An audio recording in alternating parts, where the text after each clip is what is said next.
विद्यार्थियों, कक्षा 12वीं की इतिहास भाग 1 के अंतर्गत आज हम ईंटें, मनके तथा अस्थियां नामक विषय 1 से आज हम अध्ययन करेंगे उपभाग 10.2 एक नवीन प्राचीन सभ्यता। इससे पूर्व के वीडियो में हमने आपको बताया था कनिंघम का भ्रम। कनिंघम भारतीय पुरातत्व सर्वेक्षण विभाग का प्रथम डायरेक्टर जनरल था। चूँकि प्रथम डायरेक्टर जनरल होने के नाते उसके ही कंधों पर पुरातत्व विभाग की खोज या अन्वेषण की सारी जिम्मेवारियां हुआ करती हैं। कनिंघम के काल में जब भी कोई व्यक्ति, कोई पुरातत्वविद कोई पुरावस्तु लेकर आता था जो कि उसको एक विचित्र सी लगती थी, यानी कि उस काल की नहीं होती थी, कभी खुदाई में, कभी पानी के कटाव से कोई वस्तु निकलती थी, तो वो उसको पुरावस्तु को लेकर उनके पास जाते थे, तो वो इतना उस पर ज़्यादा ध्यान नहीं देता था।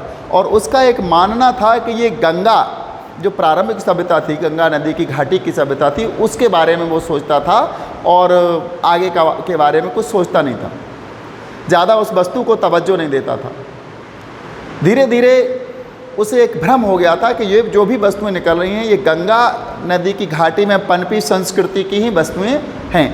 किंतु कालांतर में कई बार ऐसी पुरावस्तुएं प्राप्त होती गईं और भारतीय पुरातत्वविद दयाराम साहनी, इसका सन भी है, सन 1920 की लगभग बात है, उसमें उन्होंने खुदाई शुरू प्रारंभ करवा दी थी। तो दयाराम साहनी को हड़प्पा नामक स्थान पर एक मोहर प्राप्त हुई और उस मोहर को उन्होंने पार जाकर देखा। पार जाकर देखना होता है जो सब देख रहे हैं उससे भी आगे देखना।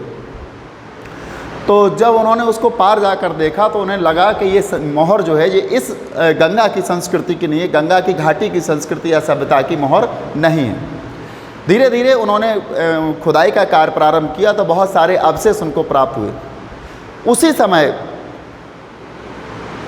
एक और पुरातत्वविद राखलदास बनर्जी ने मोहनजोदड़ो में एक मोहर प्राप्त की और उस मोहर को और हड़प्पा में जो दयाराम साहनी को मोहर प्राप्त हुई थी उस मोहर से दोनों की तुलना की गई और इस तुलना में उन्होंने पाया कि ये दोनों मोहरें एक जैसी ही हैं।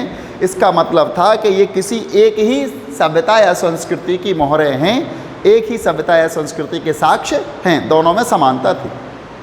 यहाँ हम देखेंगे एक नवीन प्राचीन सभ्यता, यानी आज हम उस चीज़ का उद्घाटन करने जा रहे हैं, उस चीज़ को उजागर करने जा रहे हैं जिसको 3000 साल पहले से कोई नहीं जानता था, जबकि ये 3000 साल पहले की सभ्यता थी। यह सभ्यता मेसोपोटामिया की सभ्यता के समकालीन थी।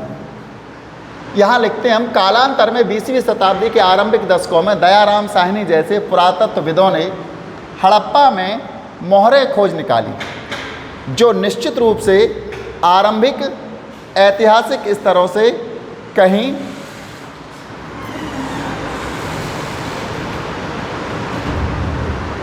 अधिक प्राचीन स्तरों से संबद्ध थी। अब इनके महत्व को समझा जाने लगा है, यानी जो भी मोहरें प्राप्त हुई वो अति प्राचीनता से संबद्ध थी। अब इनके महत्व को समझे जाना लगा है।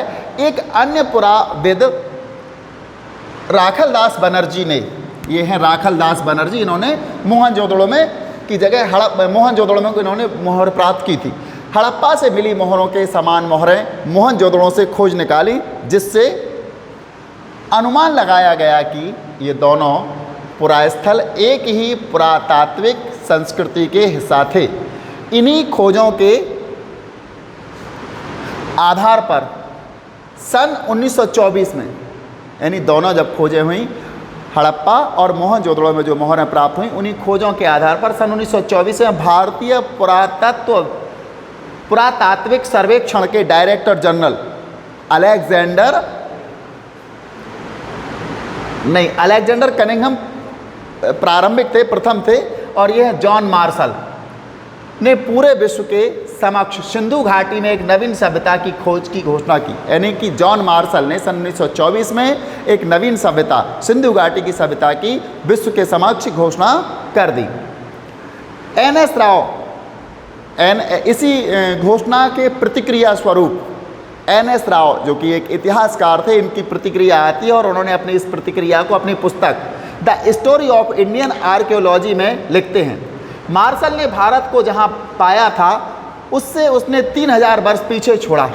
यानी वो क्या कहते हैं NS राव कि मार्शल ने जो आज 1924 में इसकी घोषणा की है वो कम से कम 3000 साल पीछे छूटी है। तो इस बात पर लोगों में मंथन हुआ, विचार हुआ और वास्तविकता ये कि 3000 साल पहले जब मेसोपोटामिया की सभ्यता का जन्म हुआ था, क्योंकि हड़प्पा की सभ्यता या सिंधु घाटी की सभ्यता मेसोपोटामिया की सभ्यता के समकालीन थी, इसलिए SN राव ने ऐसा लिखा है। वो लिखते हैं ऐसा इसलिए था क्योंकि मेसोपोटामिया के पुरास्थलों में हुए उत्खनन से हड़प्पा पुरास्थलों पर मिली मोहरों जैसी थी, पर तब तक पहचानी ना जा सकी। इस प्रकार एक नई सभ्यता की जानकारी विश्व को पुरास्थलों पर मिली। जो मोहरें थीं मोहरों जैसी पर तब तक पहचानी ना जा सकी। इस प्रकार एक नई सभ्यता की जानकारी विश्व को मिली तथा यह भी कि यह मेसोपोटामिया के समकालीन थी। मार्शल का काल वास्तव में भारतीय पुरातत्व में एक व्यापक परिवर्तन का काल माना जाता है। यानी मार्शल का जो काल था वो व्यापक परिवर्तन, चूँकि जॉन मार्शल के समय में ही जॉन मार्शल के द्वारा ही सन 1924 में एक नवीन सभ्यता की घोषणा की गई।